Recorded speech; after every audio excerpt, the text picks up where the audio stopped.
better player. You can't be serious, man. You cannot be serious! That ball was on the line. Chalk flew up. It was clearly in.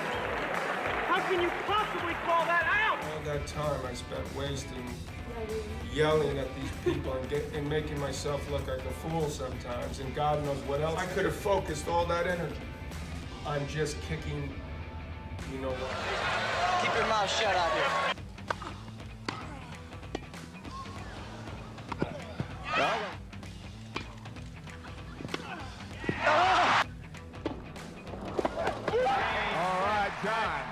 How many you can miss? That piece walking over, everyone knows it's in this whole stadium, and you call it out?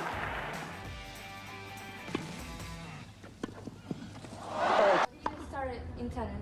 You know, I started in tennis because my parents moved to a part of Queens called Douglas. When I was 8.5, we moved to this house. It was only 1 block from the tennis court, the club, and my parents joined this club. And there was a backboard that you could go to a wall and start hitting against the wall. The coach there, or the pro there, said to my parents, oh, he's pretty good. He should play at this other club. And also, I like to play other sports.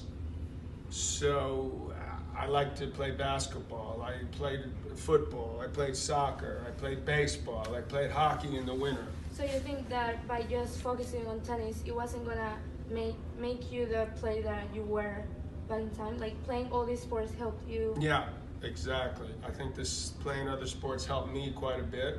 And if I had only played tennis, say from when I first hit a ball against the wall at the Douglaston Club when I was 8.5, I wouldn't have been a tennis player. Because I would have quit, because I would have been too sick of it. And so I'm trying to be like, just take it easy, because otherwise you'll learn to not love it the way you could hope. Laver was my idol, and I tried to be versatile and play, and I was lucky that for some reason, if you believe in someone up above, that for some reason, that person wanted me to play tennis. I don't know why. Like my parents moved to a place in Queens, and then some guy said, oh, you should go to this club in Port Washington. And then this legendary coach, Harry Hopman, was there, and he had taught Rod Laver, my idol, and these other players. But he was like a great motivator. So while you were growing up as a tennis player, who was your biggest inspiration?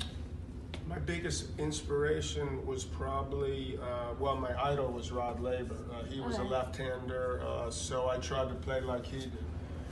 I had some inspirations with some friends, like Vitas Gerulaitis was an inspiration. He was 4 years older than me, and he grew up in Queens. And we actually played each other in the 1979 U.S. Open final.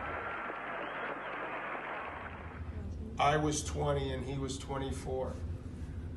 And we were 2 guys from Queens, both grew up in Queens, and I think that's never happened before. I was sent over to play the juniors, the French juniors, which I won, and I played the main draw, which I won a round, I qualified, and then I went to Wimbledon, and I lost in the qualifying of Queens, and because I didn't have the money to come back after the French before Wimbledon. Okay.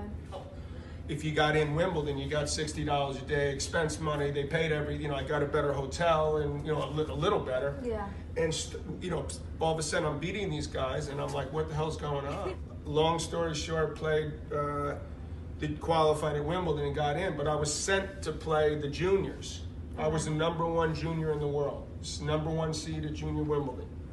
Ready to win the junior. If you're the best, say, in the juniors, maybe even the world, it's not guaranteed that you're going to be, great in the pros. So then all of a sudden I'm playing in, Wimbledon, and the real Wimbledon, first round on court 15 or wherever it is.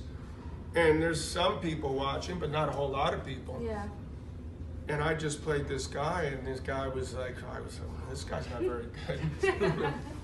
So how do you feel, like that feeling when you first were there? Compare the first match in the main draw to the semifinals.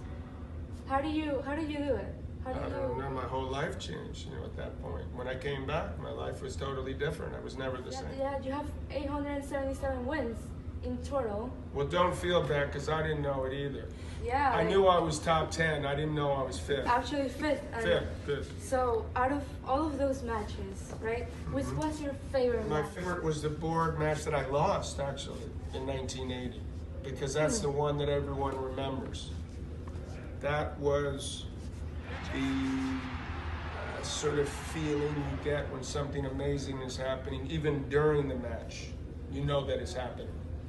There's actually a Japanese saying that tells that discipline will eventually overcome talent. A player like you, a player like Rafa, a player like Roger, do you think those are players that are born or are players that are made? Both. You know, they're born, but then they're made even better.